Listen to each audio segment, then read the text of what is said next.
also bought a few of the little bits and pieces with the gold I got, or with the money I spent. But I will do, or I will show you that in due time.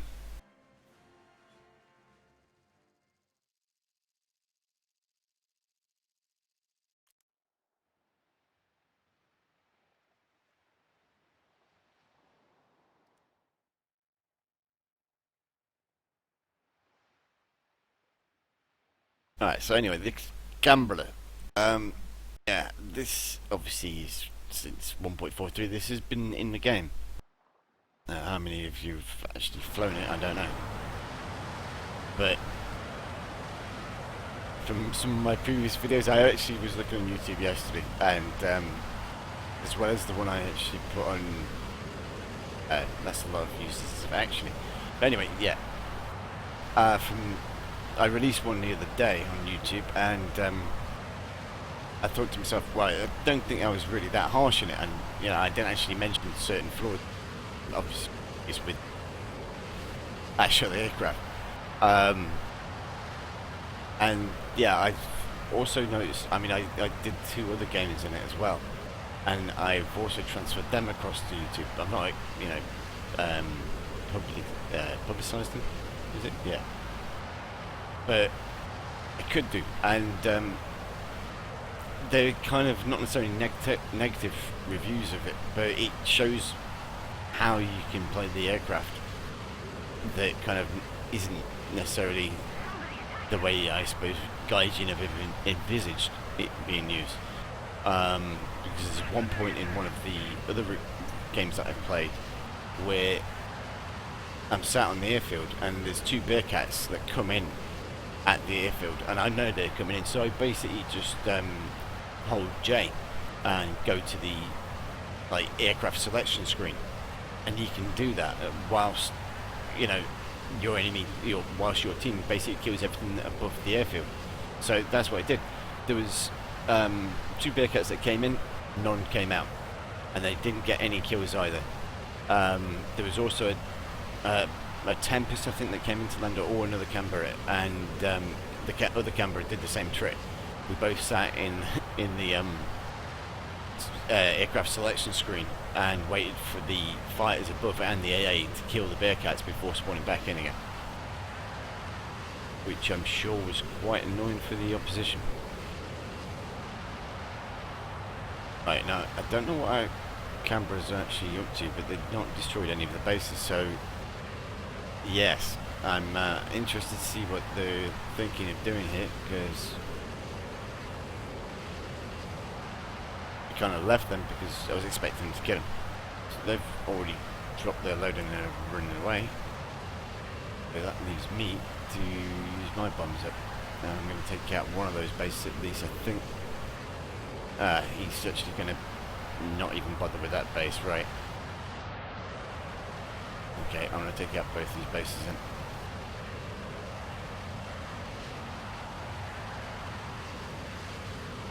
But yeah, I mean, you can kind of see that, I mean, from my altitude, I suppose, and how quickly I'm going, how hard it is for an enemy aircraft to intercept and stop us from doing what we're doing.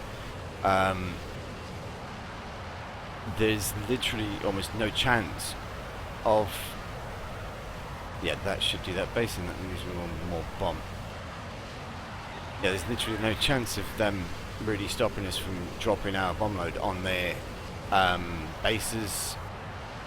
There we go, there's a nice little turn. I am at a high altitude there, so, you know, as far as high speed maneuvers go, most aircraft can pull that kind of turn off, I suppose. Yeah, I imagine at least. But with regards to, you know, the actual gameplay, I find it quite lame. I have to say, it's not what I would deem exciting gameplay. The enemy just don't really have a chance to stop us from doing this unless we're stupid. I honestly don't know what it's like in arcade, but I can imagine it's probably even worse in arcade because of the way the arcade game works. I mean, the arcade game isn't bad as far as gameplay goes with regards to the lower tier stuff, but jet combat, you really want to do jet combat in an arcade? Okay, well, it's your choice, but I'm not going to do that. That's pretty much the line that I will draw with regards to arcade. I mean, I did actually try it out on a custom mission, but yeah, I'm not going to do it on a real server where it's actually going to cost me lines to repair everything, because I've seen the repair costs for some of these aircraft, and yes, even with a premium account, you're lucky to break even, I think, on certain missions, especially if your team isn't pulling its weight and you lose the game. But anyway, back to this thing. Now, yeah, I'm now flying back to base.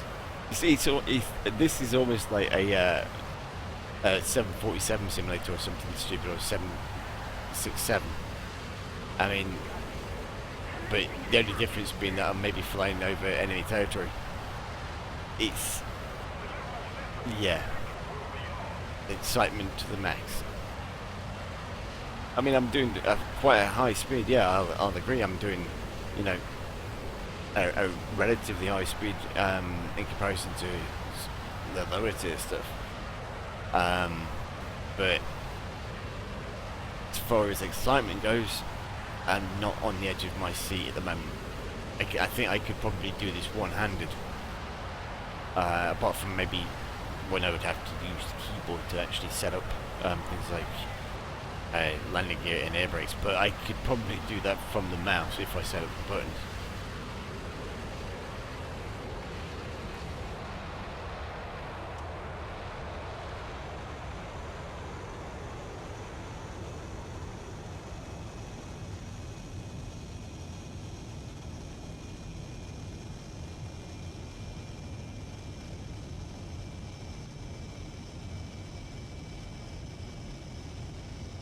Yeah, speed isn't everything in this game, and this isn't the fastest aircraft, which does make a difference. If any of the jets have survived, I could be in trouble, but I honestly haven't been paying attention to the kill and death information in the bottom right hand corner. But yeah, that's probably about 50-50, I suppose, looking at that. They do have someone who's killing a lot of aircraft. Don't know what he's in as far as what he's flying, but that's him down, I think. Yeah, he's on fire. I'll be very surprised if he survives that. He was in a Bearcat, by the way, so it goes to show that, you know, you can get people that don't know how to use their aircraft. A jet should really wreck a Bearcat in combat.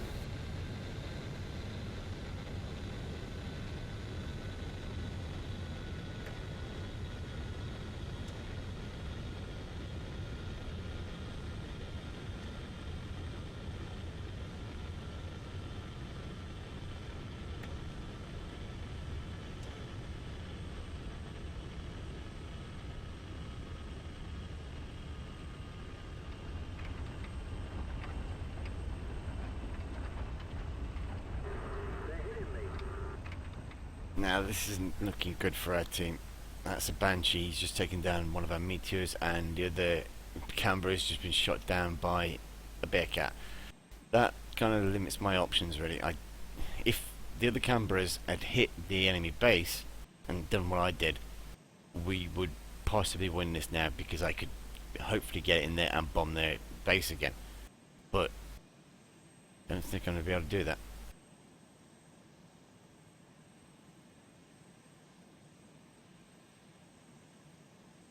The enemy are probably going to be coming in my direction, so I'm going to get up into the air as quickly as possible and head out to sea. Hopefully outrun. But this game is pretty much lost now. I don't think we'll win this. I'll be very surprised if we do. And when I say we, I mean me, because it is down to me now.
But yeah, anyway, this is Canberra. I am literally on the edge of my seat at the moment as far as gameplay goes because of how exciting I am with flying the plane. That is kind of me being a bit sarcastic, I suppose. You might not detect that in my voice, you might. I don't know.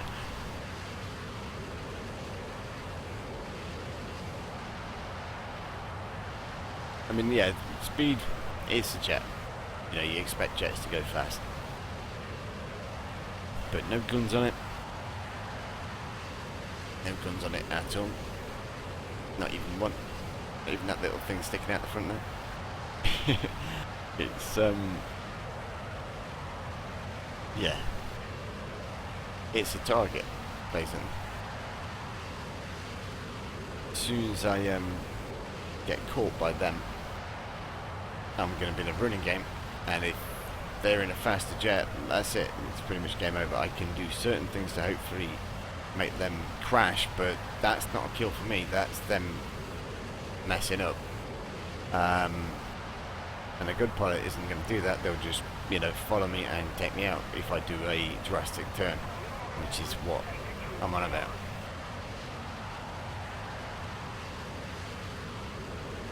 I have done it quite a few times with other aircraft. The Kitsuka is a really good one for doing that. Not so much with the RT-YT, but the Kitsuka, it catches people out so easily because it's such a small plane.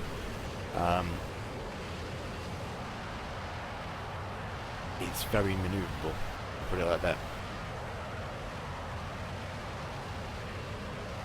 But in regards to this aircraft is, yeah, it's not as well as agile as you kind of might expect, I suppose, for something this modern. But it's decent. It's very decent for its size. I mean, it's a big aircraft, and you can pull some fairly sharp manoeuvres with it. Although you need to be really watching your speed quite a lot of the time. Well, I say that, but from what I saw yesterday when I was flying the B-57, which is a similar flight model to this, rather, I should say, that has a very interesting flight model characteristic, or lack of, I should say. So yeah, this thing, I'm fairly cautious with aircraft. What I tend to do is, if I am going to put a harsh maneuver, then I will be slapping on the air brakes first, if I have them, or at least be cutting the throttle when I'm going at high speeds. But I've not had really that much opportunity with this aircraft. I haven't flown it a hideous amount of times. I mean, I've flown it a lot, well, not necessarily a lot, but maybe 30 times, I suppose, or maybe 40. But I've had a few games where I've been, well, shot down or been caught on the airfield and strafed, and a lot of games where I've, yeah, well, most of the time actually it's that kind of situation. Very rarely do I get caught in the air, just because of how fast that I'm actually going. I mean, I'm doing 516 miles an hour now. There we go. And I think I'm actually out of range of the AA from the airfield. There's certainly no flat bursts around me now, that I can see. There's one back there. Oh, there's one. But it's not really that close. I mean, I have been one shot actually by AA in a B-57. Yeah, see, that's not even a quarter. I'm gonna be, yeah, really pushed to win this one. I should have probably gone for shipping on that one, on that attack. But seriously, I mean, I've got 4 enemy aircraft left, and that is a bit of a problem.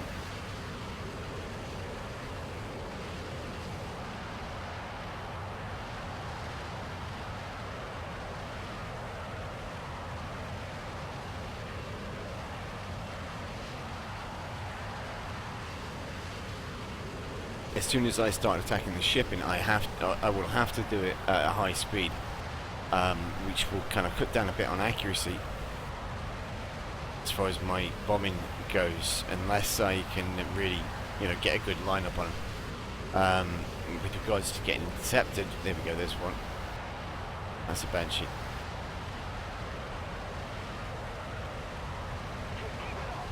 I'm pulling away from him, but he's seeing me, that's the problem.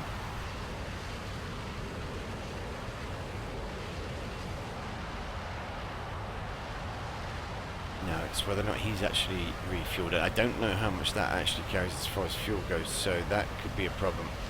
If he's just refueled, I'd expect him to have at least 20 minutes of fuel in his tanks, which means that, I've probably got more fuel, but whether or not he can take more than that, and maybe he has done, it's a different matter. Or even refueled himself, or rearmed and refueled.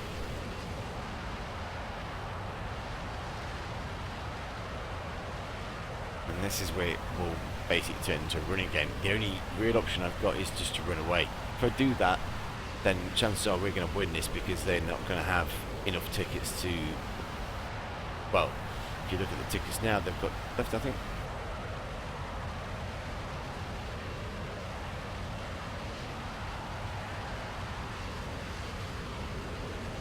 Okay, well, I'm easily outstripping him. I don't know what happened to the Banshee. He's probably back there still in pursuit.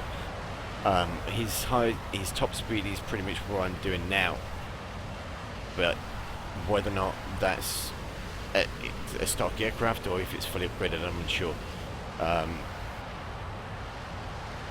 So he probably won't be able to catch me if, I'm going to do the kind of obvious thing and just outrun him on this one.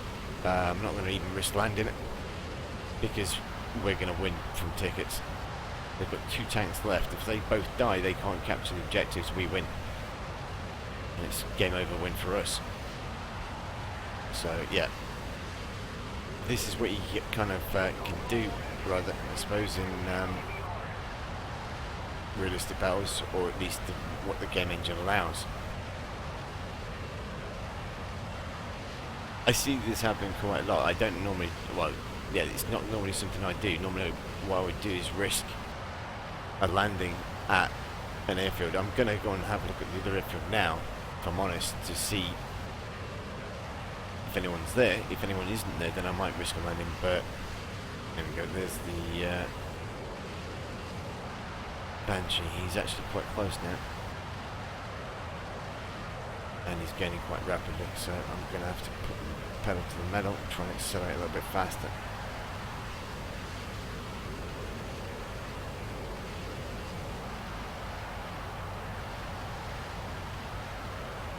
I do have an altitude advantage, but he is now shooting at me, which isn't good.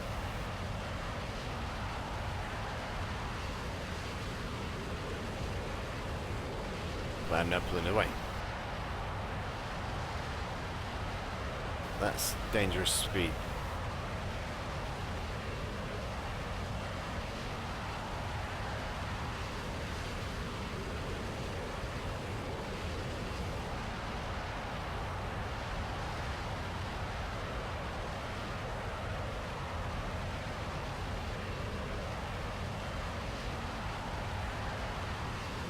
But as you can see, I can do this and he can't catch me. Now all I have to do, hopefully, is continue doing it, and either he's going to break up, or we're going to run out of map space. Or no, I would say run out of map space, but they've got like 2 tanks left over there. If they get taken out, it should be a victory for us, I believe.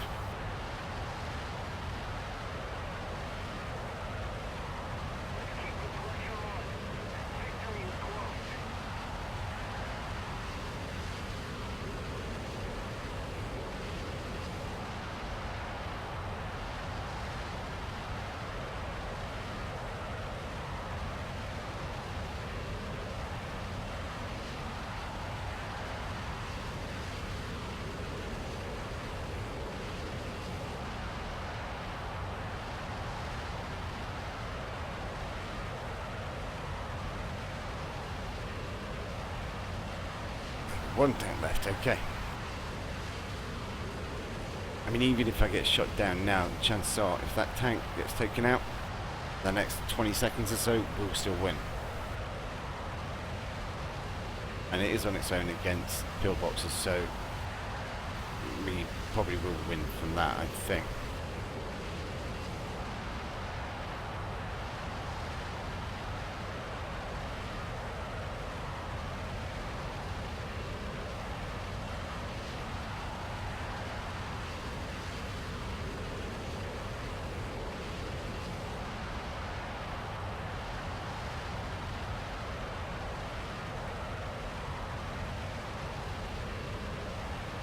But yeah, this is what you get with the Canberra. An exciting long game.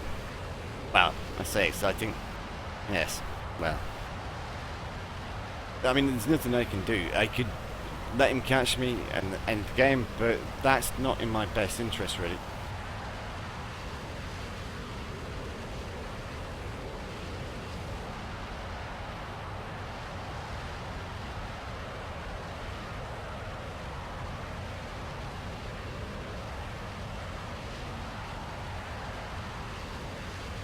And the last tank has been destroyed, but we've not won.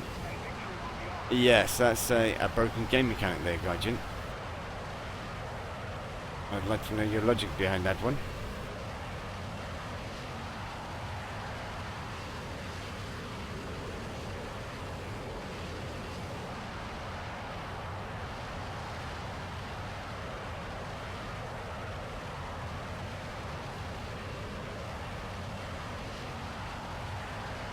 There we go, we win.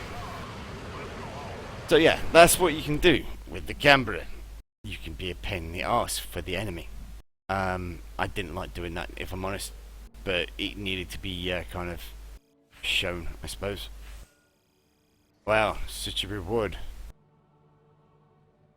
Well, actually, that's not too bad, 70,000, but, you know, the gameplay, for what I did in that game, I did actually come top, really, fuck's sake. I don't rate that at all. It's not good game design in my opinion, it's just poor. Putting that in game is a mistake in its current form. Now the second one, the new one, yeah, I'm sure that is much more capable, but if it's still got a broken flight model, yeah, we'll see. Anyway, I should be getting that within a couple of weeks, I suppose, and then I can check it out. In the meantime, I'm going to switch over to the Russians. Now this, my friends, my comrades, is the SMK. Now I did actually say I was going to get it. That's the obvious reason why I got the gold. It's the new Russian premium tank. Now I will be taking this out into battle shortly. But I just want to check my battle range to make sure they're all matching up. Because that shouldn't be there. Take that into battle. Yeah, that'll be a game breaker. It'll throw me up against, like, well, with the matchmaker at the moment, it could be anything. Could be the Death Star. Yeah, I wouldn't like to comment on that, but I'm tempted to take that in just for the lols. In fact, yeah, I'm going to put that in the selection. If I do get an air spawn, I'm taking out a TB3. If I don't, then yeah, fuck it. I'll come back to the hangar. There we go, IL2. Well, I say I've already got IL2 in the selection. Yeah, I'll take the TU2 in that case. This thing, that's a premium aircraft as well. I don't have the crew upgraded, unfortunately. But I do have the Peshka for that crew though, so I'll do that instead.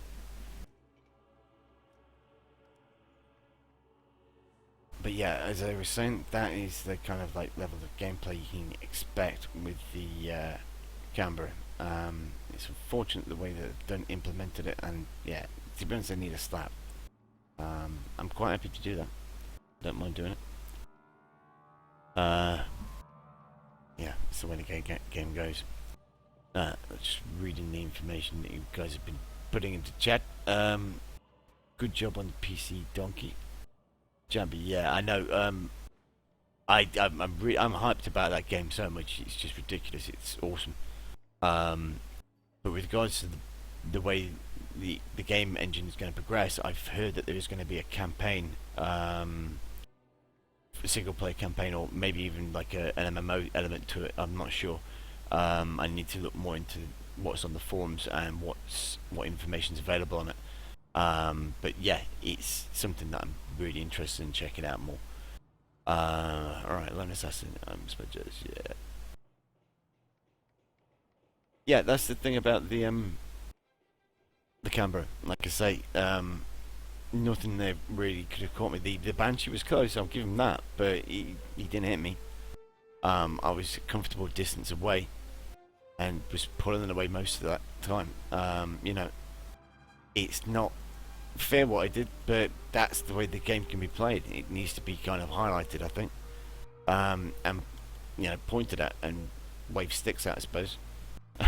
It's part of the game, and it's part of the game mechanics.